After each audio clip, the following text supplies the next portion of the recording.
Okay, welcome to this update on the Long Island Railroad. We had some problems today that we need to go over. Nothing major, but a very crowded train, a very busy train out of Huntington wound up being canceled, and it was an M3 from what I heard, and they couldn't get the doors closed, so it was canceled, and this resulted. Now it's already a crowded train, and it caused a lot of overcrowding on the next train. And here are some suggestions from some of the people. Things you can better. A stop with these all. Well, they shouldn't use an M3 on that train.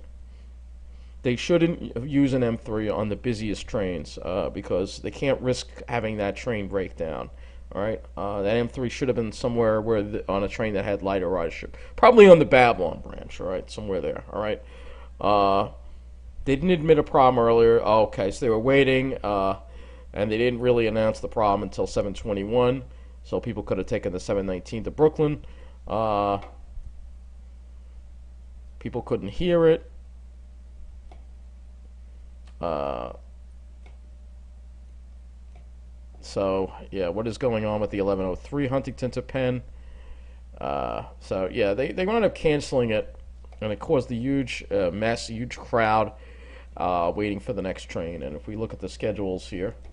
Let's go ahead and look at the schedules here out of Huntington.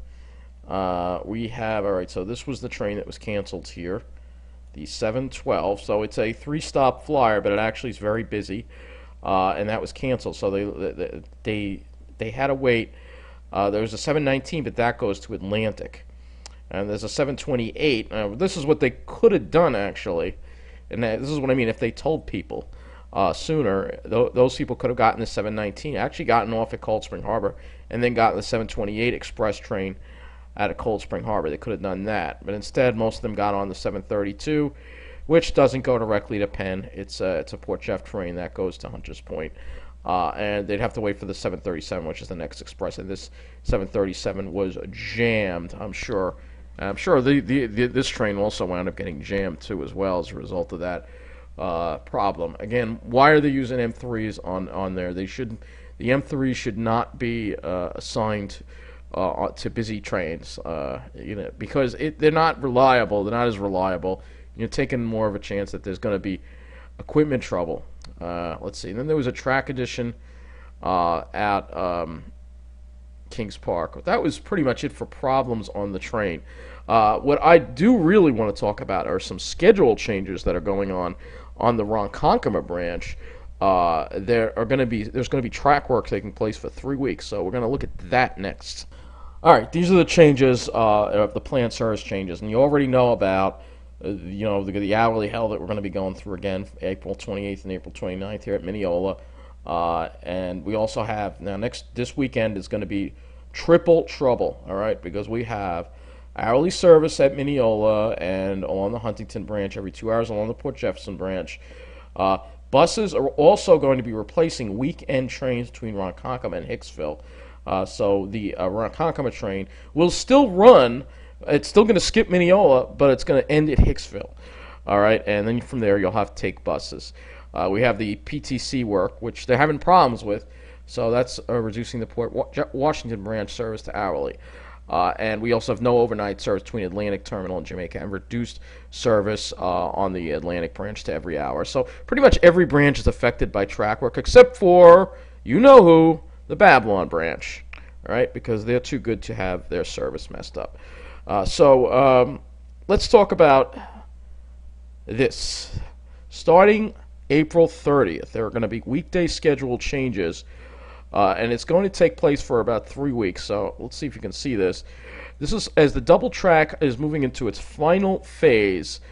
Weekday schedules are needed to remove the existing siding at Central Islip and install the second through running track. Although most changes impact off-peak service, several rush hour trains are affected starting Monday, April 30th, and continuing through the end of summer. So here are the changes, all right, on the Ronkonkoma branch. All right, the 7:04 peak train from Ronkonkoma to Penn Station will originate at Brentwood, and this is a very busy train.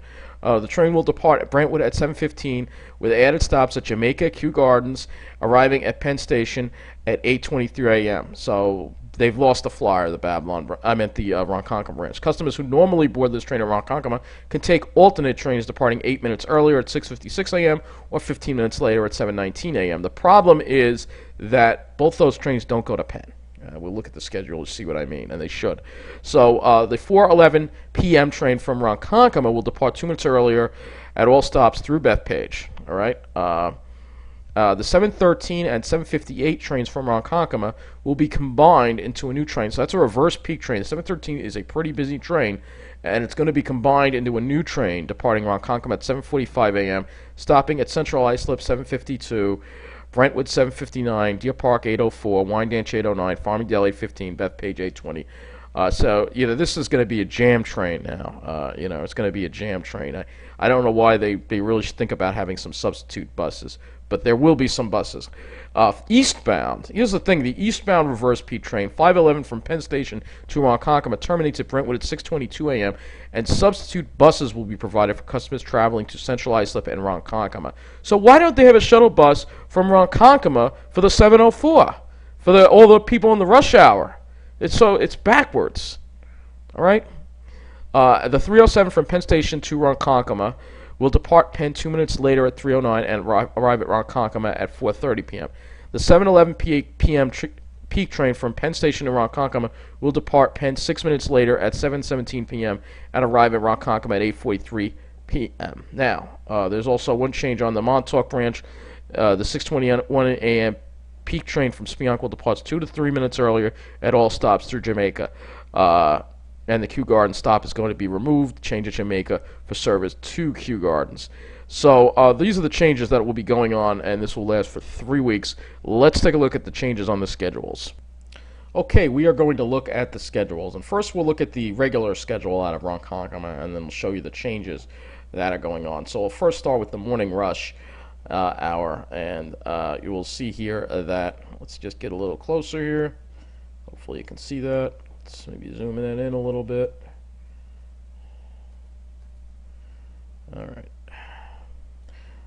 All right, so you see the morning rush hour here, and this is what's going to go on. So this train here, the 7:04 train, this is going to start at Brentwood. Normally it doesn't stop at Brentwood, so it's going to start at Brentwood. So I guess Brentwood will get an extra train out of it. But the problem is that by having this train, removing this train from Ronkonkoma, which is like one of the busiest stations on the Ronkonkoma line, and probably the second busiest after Hicksville or on Long Island, the train before this, 6:56, that doesn't go to Penn. And the 7:19, that does go to Penn, but that train is probably going to wind up being overcrowded. So what's going to happen here is you're going to have between 6:39 and 7:19, you're going to have a long gap where there are no trains going to Penn Station. So people will have to change at Jamaica to reach Penn Station, and it's gonna be rough. And what I think they should do is this 6:56 here should be diverted to Penn Station, and whatever Babylon train is arriving at that time, divert that Babylon train instead, so that way this train can go to Penn instead. That's my own opinion on it. Obviously, people on the Babylon Ranch aren't going to like it, but the folks on Ronkonkoma are just constantly getting screwed.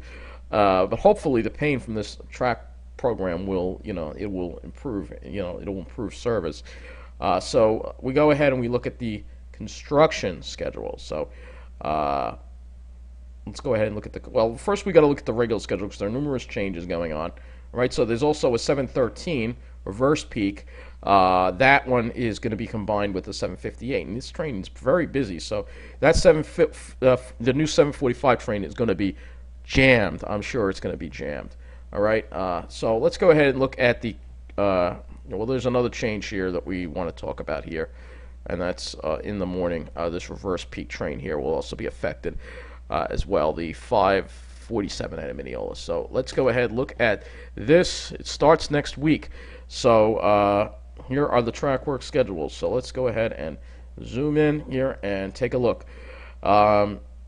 So we'll start with the peak morning, and you will see here that the 7:04 train gone. All right, now it starts at Brentwood. So now with that train gone, you will have to take the 6:50, and it's also added some stops too. Um, that train starts at. So there's no shuttle bus being provided for people to connect up with this train. What people can do is get the 656, get off at Brentwood, and then pick it up at Brentwood. That's probably what you're going to have to do, because the 719 is probably going to be crush loaded as a result of this. But they have to do this work. I understand that. Obviously, there's no alternative. They have to remove this track from service. There's no way around it. But I still think they should provide a shuttle bus, or at least send the 656 over to Penn or something. Because the Ronkonkoma line, literally, there's no margin for error. Those trains are just crush loaded, every single one of them. All right, very few are empty. Very few are empty, and very few basically have everyone seated. They're all full of standees. If you're lucky, you're full of standees. For the typical, it's going to be crush loaded. All right. So that's the change there. And if we go over here, you'll see that the 713 is now been combined with a 758 on a new 745 train. Right? And you can see the platforms are different too. And this is because of the track work that they are doing. Very necessary track work, and it will improve once it's complete, and it's going to be complete very soon. It's going to improve service a great deal on the Ronkonkoma line. Now here's that reverse peak train. See, they have a bus for that. See, V, that's a bus right there. I wonder if it's going to be cheese or not, but there's a bus there, but not a bus for the peak commuters. That's the thing. But you arrive a few minutes early, get the 656, change at Brentwood. And oh, wait a minute, is that 66? Yeah, it stops at Brentwood, right? Yeah. So you just get off at Brentwood, or you can get off at Deer Park and transfer over there. That's all. It's not the worst thing in the world, I guess. It really isn't. This work has to be done. And then there's some changes over here, some timing changes too as well. Some of these trains as well. So that pretty much goes over the stuff with the Ronkonkoma Ranch.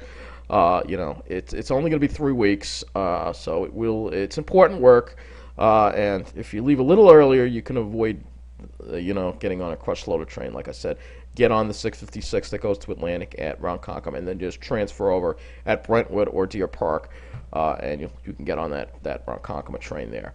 All right, so that's it for this video. Take care.